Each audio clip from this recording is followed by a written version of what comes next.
Hello guys, आपला 10 days 10 important topic lecture सिरीजचा हा लास्टचा लेक्चर असेल तुमचा.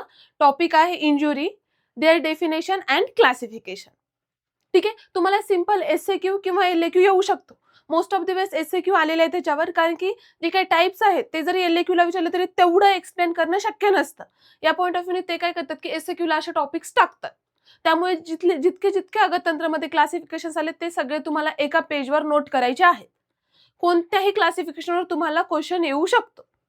ठीक आहे, आज आपण इंजुरीचं बघूया. इंजुरीमध्ये सिंपल एसएक्यू आला तर define injury and their classification असा तुम्हाला एसएक्यू येईल.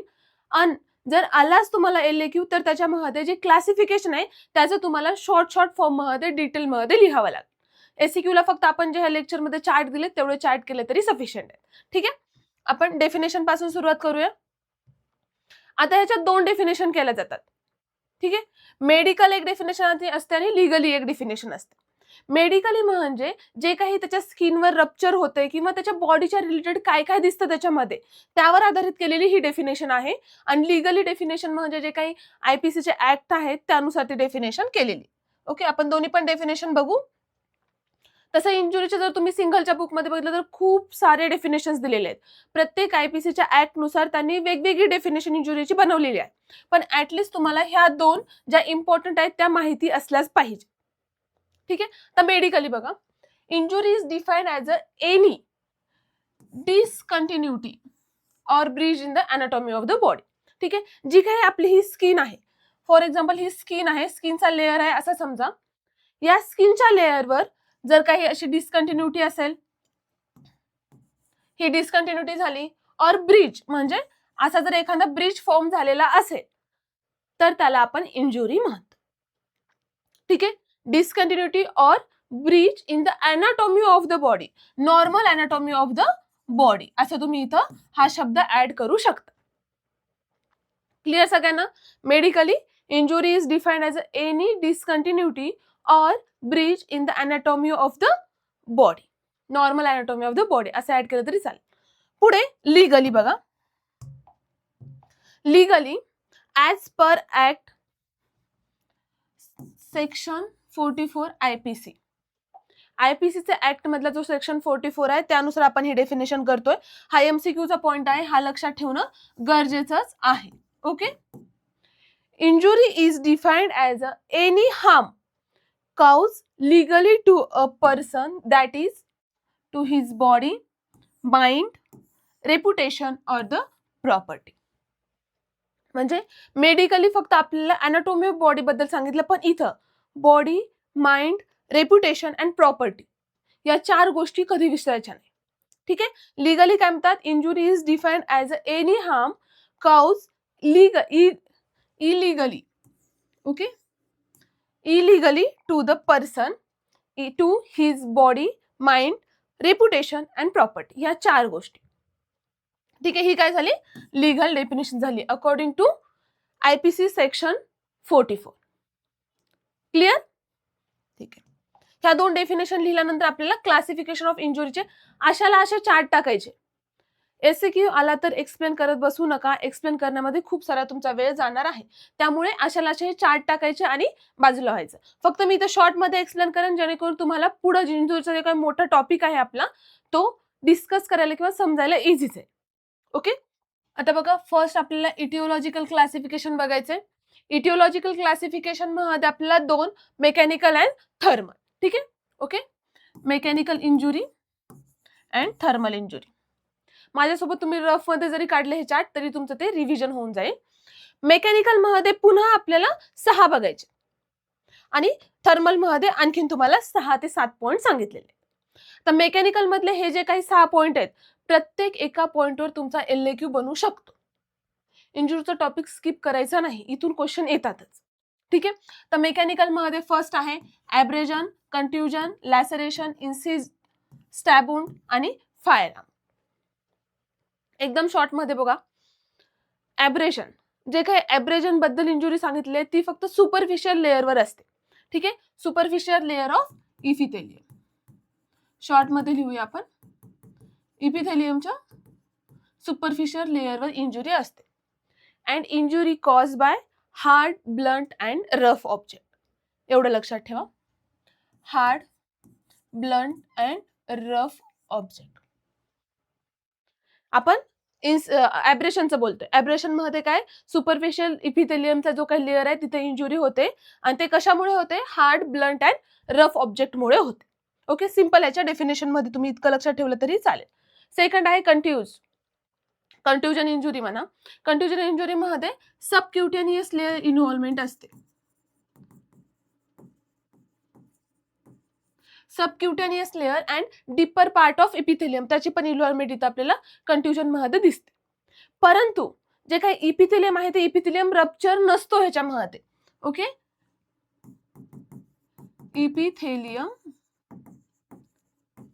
रप्चर नसतो ह्याच्यामध्ये. म्हणजे आपल्याला मुक्का मार लागला असं आपण म्हणतो. मुक्का मार लागला म्हणजे आपल्याला स्किनच्या खाली आपल्याला ब्ल्यूइश डिस्कलरेशन दिसतं, परंतु स्किनचा वरचा भागाला काहीही धक्का लागलेला नसतो. ते आहे कंट्युजन. ॲब्रेशन म्हणजे खरचटणे. जी रफ एखादी भिंत असेल तर त्याला जर खरचटला आपला हात तर तिथं आपल्याला ॲब्रेशन दिसतं. आणि कंट्युजन म्हणजे जे काही ब्ल्यूइश डिस्कलरेशन होतं, मुक्का मार असतो, त्याला कंट्युजन म्हणतो. असं लेमन लँग्वेज मध्ये लक्षात ठेवायचं.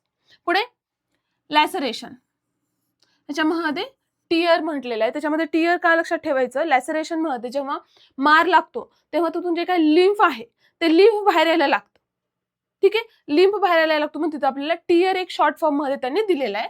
आणि त्याच्यामध्ये इपिथेलियमचा डिपर लेअरची इन्व्हॉल्वमेंट असते. ओके, देन इन्सिज वुंड मध्ये कट बसतो. जसे की आपली ब्लेड आहे, ब्लेडनी जर आपल्याला कट बसला, ब्लेडच लक्षात ठेवायचं. इन्सिज म्हटलं ना की ब्लेड लक्षात ठेवा. ब्लेडनी जेव्हा कट बसतो त्याला आपण इन्सिज वुंड म्हणतो. मग ब्लेड सारखे जे काही नाईफ आहे, जे काही ऑब्जेक्ट्स आहेत ब्लेड सारखे एकदम शार्प आहेत, ते सगळे इन्सिज वुंड क्रिएट करतात. ठीक आहे, then स्टॅब wound.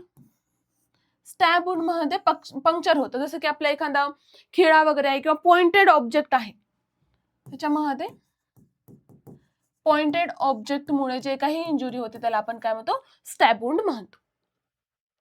And fire arm injury मध्ये जे काही फायरमुळे इंजुरीज कॉज होतात त्याला आपण फायर आर्म इंजुरीज मध्ये टाकतो.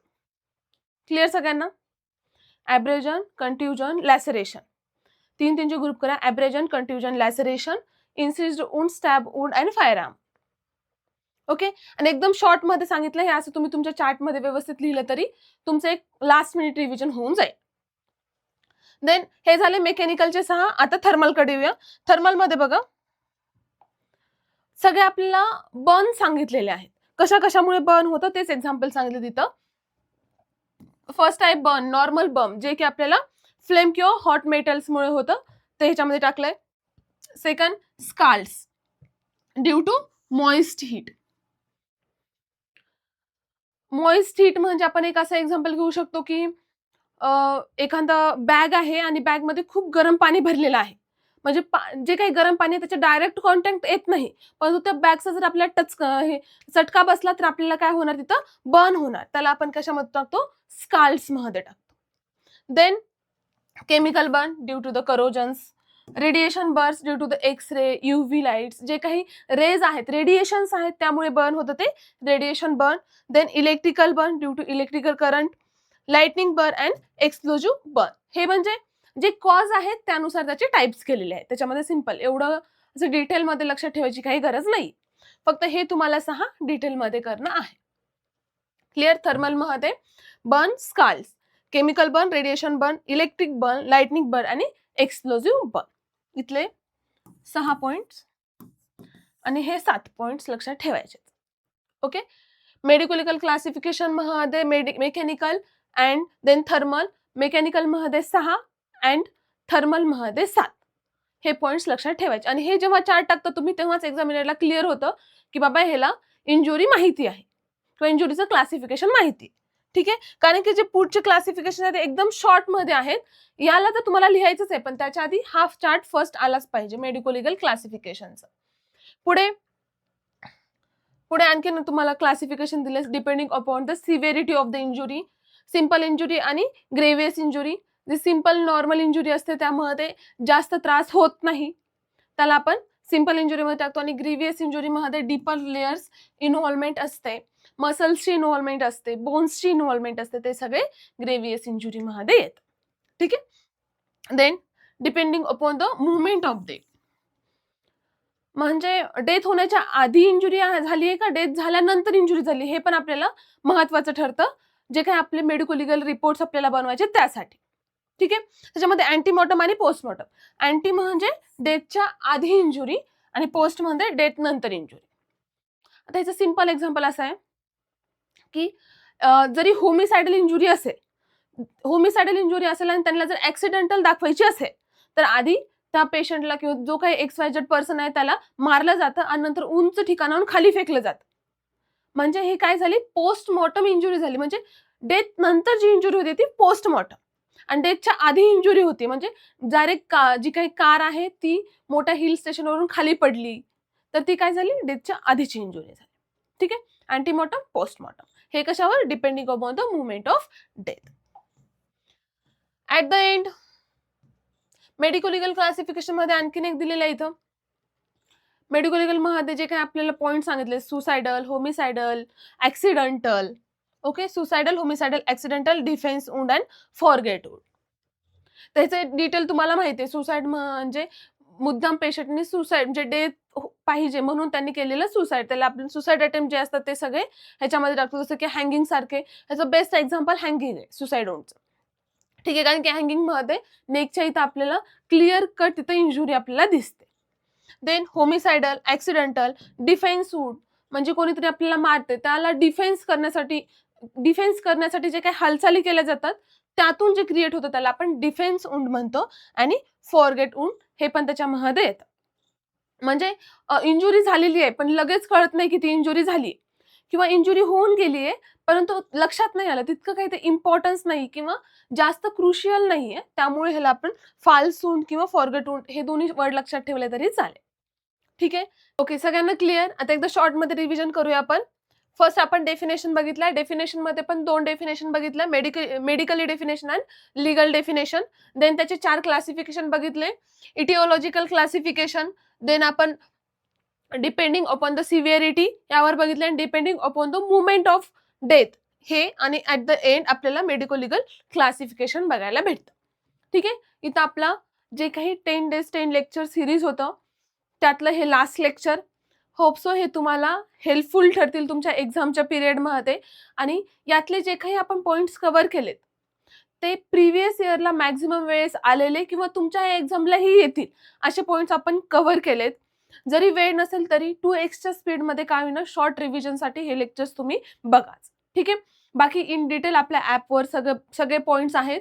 इथे पण आपण इंजुरीचे शॉर्टमध्ये घेतले क्लासिफिकेशन, इन डिटेल आपण ॲपमध्ये सगळं कव्हरच केलेलं आहे. ठीक आहे. सगळ्यांना एक्झामसाठी ऑल द बेस्ट.